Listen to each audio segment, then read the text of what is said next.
যাকাত ফরজ হওয়ার মানদণ্ড হচ্ছে দুইটা। জোরে বলেন কয়টা? আমি সংক্ষেপে বলবো, এরপরে বিস্তারিত একটা মাধ্যম বলে দেব। যাকাতের নিসাব নির্ধারণ করার জন্য মাধ্যম হচ্ছে দুইটা, স্বর্ণ এবং রৌপ্য, সিলভার। একটা হচ্ছে গোল্ড আর একটা হচ্ছে সিলভার। গোল্ড হচ্ছে স্বর্ণ আর সিলভার হচ্ছে রৌপ্য, যেটাকে বলা হয়।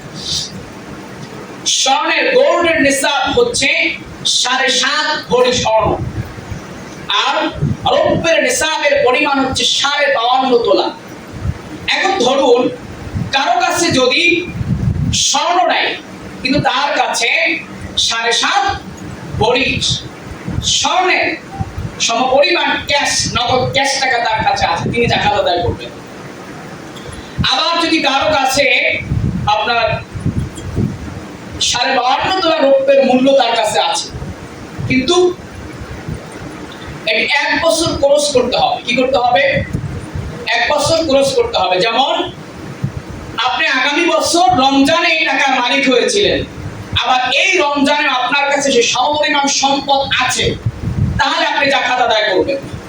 কিন্তু আপনি রমজানে মালিক হয়েছিলেন গত রমজানে, কিন্তু মাঝখানে সম্পদটা একটু ডাউন করেছে, কমেছে বেড়েছে, এটা ধর্তব্য না।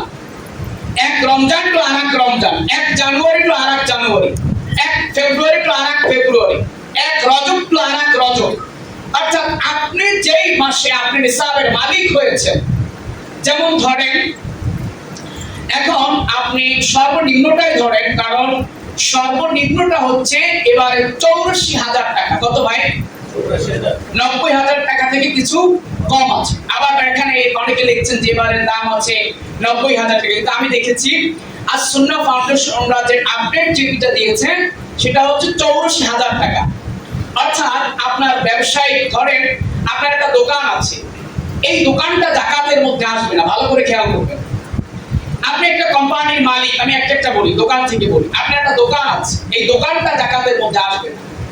কিন্তু এই দোকানের মধ্যে আপনি যে প্রোডাক্ট বিক্রি করছেন, এইগুলির যাকাত আসবে। এইগুলি সব হিসাব করে যেই টাকা আসবে, এইগুলি যদি নিসাব পরিমাণ হয়, 84,000 টাকা হয়, তাহলে আপনাকে যাকাত আদায় করতে।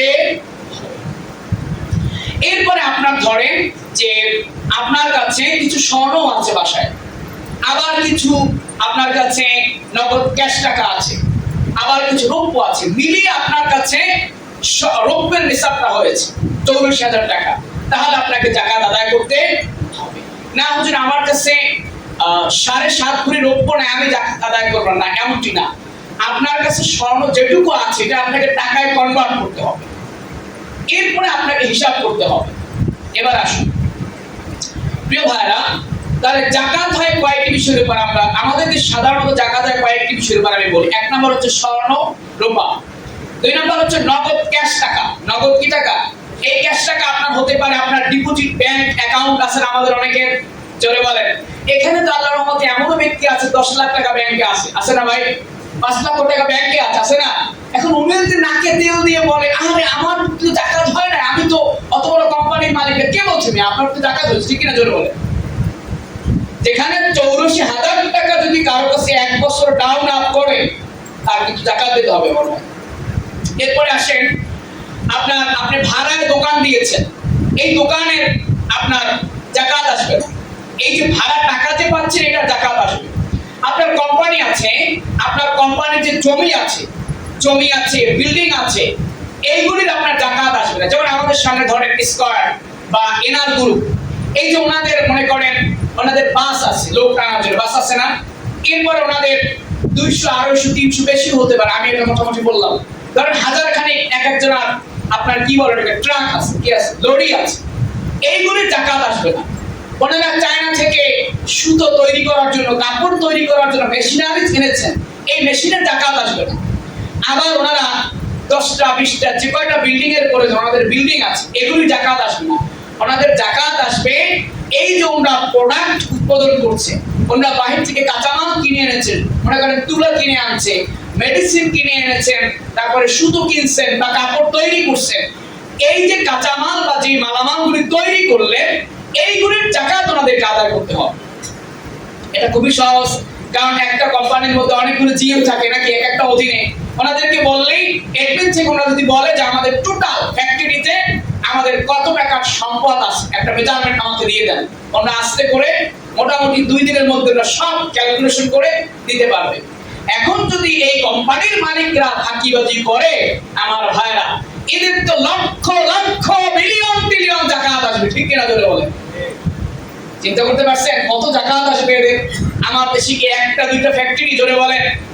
এরা যদি জাকাত আদায় করে, এরা ফাঁকি দেয় সরকারকে, সামান্য কিছু ট্যাক্স দিয়ে জাকাতটাকে ফাঁকি দেয়, ঠিক কিনা জোরে বলেন?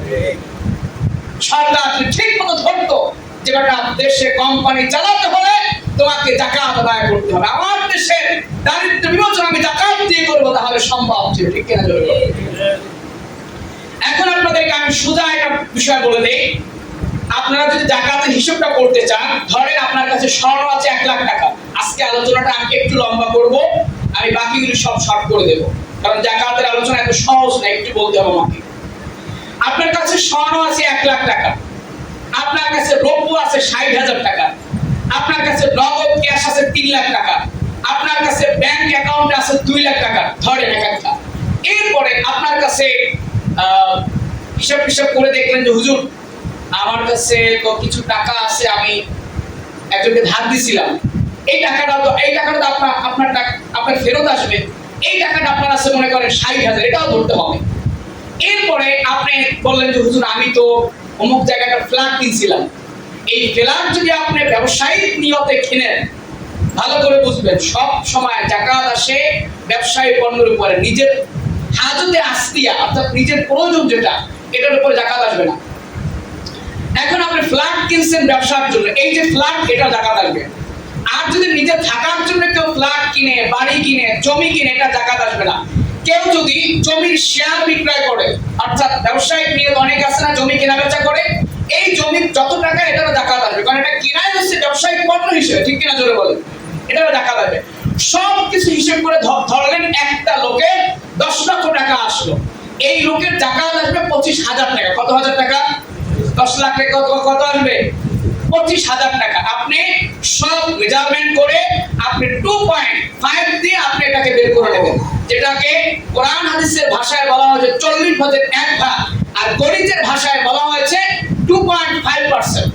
এটা হচ্ছে হিজরি বর্ষের হিসাব, অর্থাৎ আপনি যদি এক রমজান টু আরেক রমজান ধরেন, আর যদি আপনি হিজরি ক্যালেন্ডার ধরলেন না, আপনি ধরলেন যে হুজুর আমি আরবি তারিখটা ভালো বুঝি না, আপনি যদি ধরেন যে আপনি ধরলেন যে ইংরেজি তারিখ ধরলেন, আপনি 1 জানুয়ারি টু আরেক জানুয়ারি, এখানে আপনার বাড়বে, কারণ চন্দ্র বছরের চাইতে ইংরেজি বছর যেটা, এটার মধ্যে কিছুদিন বাড়তি আছে, এইজন্য এটার হিসাব আসবে 2.6%। কত পার্সেন্ট? 2.6%। এখন কথা হচ্ছে হুজুর এত কিছু বুঝি না, আমাকে একটা সোজা মাধ্যম বলে দেন, আমি আমার জাকাতের সবগুলা যতগুলা খাত আছে, ধরেন স্বর্ণ, রৌপ্য, বাড়ি ভাড়া, গাড়ি ভাড়া, এরপরে কোম্পানির প্রোডাক্ট, শেয়ার মার্কেট, আমার জমি শেয়ার আছে, ফ্ল্যাটের শেয়ার আছে, বইয়ের স্বর্ণ আছে, যা কিছু আছে, আপনার ডিপোজিট একটা অ্যাকাউন্ট আছে, টিপিএস একটা অ্যাকাউন্ট আছে, হজের জন্য টাকা জমাইছিলেন, এই টাকা আছে, সব যদি আপনি হিসাব করতে চান, আমার কাছে এই মুহূর্তে সবচেয়ে সহজ একটা মাধ্যম জাকাত হিসাব করার, সেটা আমার কাছে যা মনে হয় আমি আপনাদেরকে বলে দেই, সেটা হচ্ছে আস সুন্নাহ ফাউন্ডেশন, ওনাদের আফতাবনগর ওনাদের অবস্থান, ওনাদের ওয়েবসাইটে জাকাতের একটা ক্যালকুলেশন এখন নগদে প্রকাশ করেছে, এইটা আপনারা পাবেন। আমার ব্যক্তিগত ফেসবুকে আমি ওটাকে শেয়ার করে দিয়েছি, আপনারা আমার ফেসবুক আইডিতে ঢুকেও এটা আপনারা দেখতে পারেন। কথা বুঝতে পারছেন? এখানে আছে, এইখানে আপনার আমি দেখলাম আজকে আমি জুমাতে আসার আগে আমি 3 লাখ টাকা দিয়ে একটা হিসাব করলাম, দেখেন তো খুবই সহজ, আপনি টাকার অ্যামাউন্টটা সব উঠে চাপ দিবেন, বাস হিসাব নেমে আসবে কত টাকা জাকাত আসছে। এইটা সবচেয়ে যেটা সহজ মাধ্যম আমাদের কাছে, এই কাজটা আপনারা করবেন। এবার আসুন আমার ভাইরা, জাকাত আপনি দিবেন কাকে একটু শুনতে হবে ভাই, এই জাকাতটা অনেকে ভুল করে, একটু 2 মিনিট শুনতে হবে। জাকাত আদায়ের খাত হচ্ছে 8টা, জোরে বলেন কয়টা? কোরআনুল কারীমের সূরা তাওবার 60 নম্বর আয়াতটা খুলে দেখবেন, আপনাদের ফোন আছে না সবার?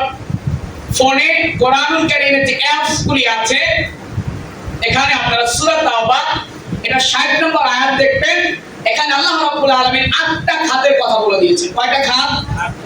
এই 8টা খাতের বাহিরে কেউ যদি যাকাত আদায় করে তার যাকাত আদায় হবে না। আল্লাহ রাব্বুল আলামিন যাকাত আদায়ের খাত বলে দিয়েছেন। একটি খাত হচ্ছে ফকির এবং মিসকিন, লিল ফুকারাই ওয়াল মাসাকিন, আমি সংক্ষেপ করে বলছি। এরপর হচ্ছে ওয়াল আমিলিনা আলাইহা, যাকাত যারা উসুলকারী, যেমন আসুন্নাহ ফাউন্ডেশন। আপনার এখন বর্তমানে বাংলাদেশের যতগুলো ফাউন্ডেশন আছে যারা যাকাত আদায় করে, এর মধ্যে সবচাইতে অথেন্টিক এবং ইনসাফপূর্ণ এবং গ্রহণযোগ্য মাধ্যম হচ্ছে সবচাইতে আসুন্নাহ ফাউন্ডেশন। আপনি এখানে কিছু একটা অংশ দিলেন, আর কিছু অংশ আপনি নিজের আত্মীয় স্বজনকে দিতে পারেন, এটা ভালো একটা কাজ। এরপরে ইসলামের প্রতি আকৃষ্ট করা, ওয়াল মুআল্লাফাতি কুলুবুহুম, এর পরের খাত হচ্ছে আমার ভাইরা ওয়াফির রিকাব, গোলাম আজাদ করা এটা।